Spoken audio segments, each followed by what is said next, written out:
Miss Jessie over at the Townsend Public Library, and thank you so much for joining me again for this week's Storytime and Craft.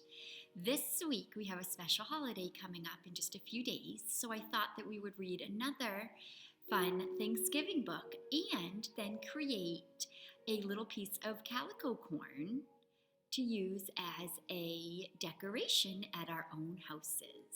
Okay, so let's start with our story. It is called Thanksgiving in the Woods, and it is by Phyllis Alsdorf. Here we go. When fall winds blow cold and jack-o'-lanterns lose their smiles, when branches lie bare and corn stalks rustle in the wind, that's when it's time for Thanksgiving in the woods. Days and days go by, and I keep adding to my Thanksgiving pile. A tool belt and my favorite rocks, a rope, seashells, a flashlight, and brownie. Everything I'll need for Thanksgiving in the woods. So he's packing up his own little bag with things that he would like to bring with him. One chilly morning, Mama wakes me early. Today's the day, she says. I stuff all my treasures into a backpack. Mama gathers boots and winter coats. Daddy grabs his guitar and my recorder. Come on, he says, let's get going to Thanksgiving in the woods. We drive and finally turn onto a curvy gravel road. That's when I see Grandpa standing next to his orange truck. He starts the engine and I climb into the cab. Time to get ready for Thanksgiving in the woods. We drive over rutted fields, then down a slope to a clearing under trees that reach the clouds. I see the cousins building a fort right next to the little stream, a perfect place for our own Thanksgiving in the woods. So they're getting ready to celebrate with their friends and their family, and they're not celebrating at their house. They're getting ready to have Thanksgiving outside in the woods, kind of like a great big picnic. Daddy and Grandpa unloaded long wooden planks for tables and bales of hay for us to sit on. Uncle Charlie makes a bonfire while neighbors hoist a tarp over branches. Everyone's rushing to get ready for Thanksgiving in the woods. Early the next morning, I am one of the first ones to wake up. I can hardly wait for breakfast to be done. While grown-ups laugh and talk, kids pull on sweaters and boots. We want to get there first for Thanksgiving in the woods. Some neighbors are already at the site. Here, help stack up some kindling, Grandpa says, and we do, running wherever someone calls. We are all ready to help if we're going to have Thanksgiving in the woods. So everybody helps get ready. Soon a tractor comes over the hill. Grandma and Mama sit on the hay wagon steadying a load of pots and covered pans filled with turkeys and dressing, mashed potatoes, peas, and corn. Oh, now it's starting to smell like Thanksgiving in the woods. Neighbors, relatives, and lots of people I don't even know cross the field to the hollow under the hemlocks. They carry baskets and bags and boxes filled with apples and pickles and pies, every imaginable food to share for Thanksgiving in the woods. Looks like it's almost time for them to eat. At 1 o'clock, Grandma rings her special bell. We form a huge circle and sing, 'Tis the gift to be simple, 'tis the gift to be free. People talk for a long time about being thankful. Brownie gets very hungry, waiting until it's time to start Thanksgiving in the woods. Do you remember who Brownie is? It's his little doggie that he brought with him.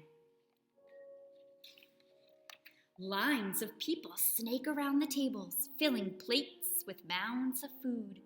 The cousins and I dart in and out, grabbing buns, turkeys, and other treats we take to our own fort. There, we will have our own Thanksgiving in the woods. Grown-ups are playing fiddles, banjos, and drums and singing songs that everyone knows. Soon Daddy joins in on his guitar, and I make up a tune of my own on my recorder. My way of celebrating Thanksgiving in the woods. They're all having fun singing and dancing and playing instruments. We stand around the bonfire warming up on both sides. Grandma passes out marshmallows and I take 2 to roast toasty ones. One of my favorite parts about Thanksgiving in the woods. When everyone's had enough turkey and potatoes and pumpkin pie, people start packing up their gear. In groups of 2 or 3, they walk back to the farmyard, bringing an end to the Thanksgiving in the woods. It's getting to be nighttime and the end of their celebration. Daddy puts me on his shoulders and we walk with Mama and Grandpa along a candlelit path through the woods. I pull Brownie close to keep him warm, happy that he came along for Thanksgiving in the woods. Back at the bonfire, I can hear a banjo and someone singing. 'Tis the gift to be simple, 'tis the gift to be free, 'tis the gift to come down where we ought to be. Now that's a perfect ending, Grandma says as we walk in the dusk. A perfect ending to Thanksgiving in the woods. The end.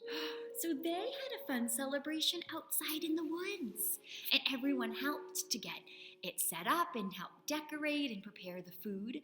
And today I thought that getting ready for Thanksgiving in just a few days, we could all make our own special decoration, and it's called Calico Corn. And on your kit bag, you will see a little picture. And this is what Calico Corn looks like. It's like corn on the cob, but beautiful, different colors. And lots of time, people like to use it as a decoration, either maybe hanging on their door for the fall time, maybe on the table for Thanksgiving. So I thought we could make one together. So in your kit, you have all the supplies that you need. You should have 4 pipe cleaners. Some of yours may be like a dark brown color, or some of them may be like mine, which is a little bit of a lighter brown color. You have 1, 2, 3, 4. And then you have a little container full of beads. And these are what we're going to use to look like the kernels of the corn. So the first thing we're going to do is we're going to take all 4 pipe cleaners and you're going to kind of put them together in a clump like this. So they're kind of the same height, and you kind of smooth them out if they got a little bit bumpy. So they're in together like a big clump. And then you're going to find the middle, which is kind of like around here, and you're going to twist. So now, instead of having 4 pipe cleaners that are apart, you have 4 pipe cleaners that are together. And then you're going to spread them out a little bit. It kind of looks like a spider once you spread it. Okay. And then on each of these pipe cleaners, now we're just going to thread our beads on there. Now I chose your beads to be a lot of beautiful fall colors. You can use them and you can make a pattern, a design, or you can just put them on however you want. So I'm going to just start taking my beads and you just start threading them on. And I would maybe stop at maybe about 8 beads on each one, okay, because I'll show you. And I'm just taking mine random, so I'm not making a design or a pattern yet. So here are my 8 beads, because on the end of each pipe cleaner, you want a little bit of space at the top. So if you want to do up to 8, that's a good amount. And then you just spin, and you do the next one. Now this is definitely an activity that's a little bit tricky. It's a little bit of a challenge, and your fingers are getting a lot of exercise.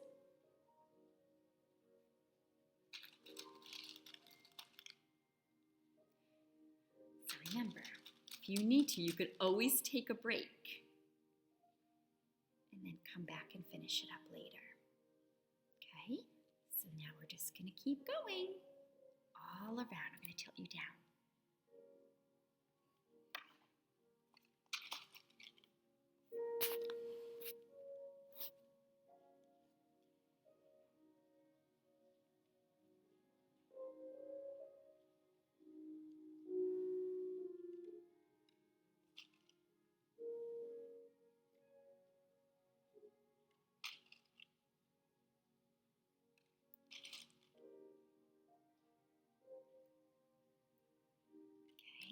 So you just keep working until you get a good amount of beads on each one.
Last one.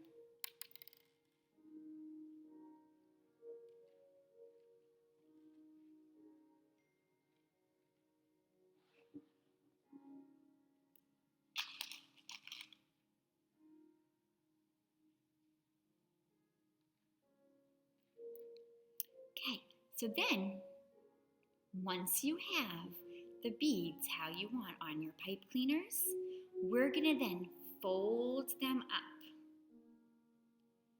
so that they all kind of reach towards the middle. And then you want to try to do it so that the tops, the ends of the pipe cleaners are facing up towards the ceiling, because if you do it the other way, sometimes your beads might fall off. So then I'm going to hold them by the top and then push down the beads because they kind of moved and wiggled a little bit. Okay, and then just keep kind of pressing to get them in that shape. Picture like an ear of corn. Okay, and then the tops of them, so now take your hands around the kernels, and then you can take the tops and twist. And this is like the husk, the top of the corn. And you can bend it open a little. Okay, I can tilt you up now. So see? And then you have your own little piece of calico corn. And let's see. Do you see how they look similar? They have the beautiful colors and then the husk at the top. So you could use this, you could give it away to somebody as a special present, or you can use this as part of your Thanksgiving decorations. Well, thank you so much again for joining me, and I hope to see you again very soon. Have a wonderful Thanksgiving. Bye.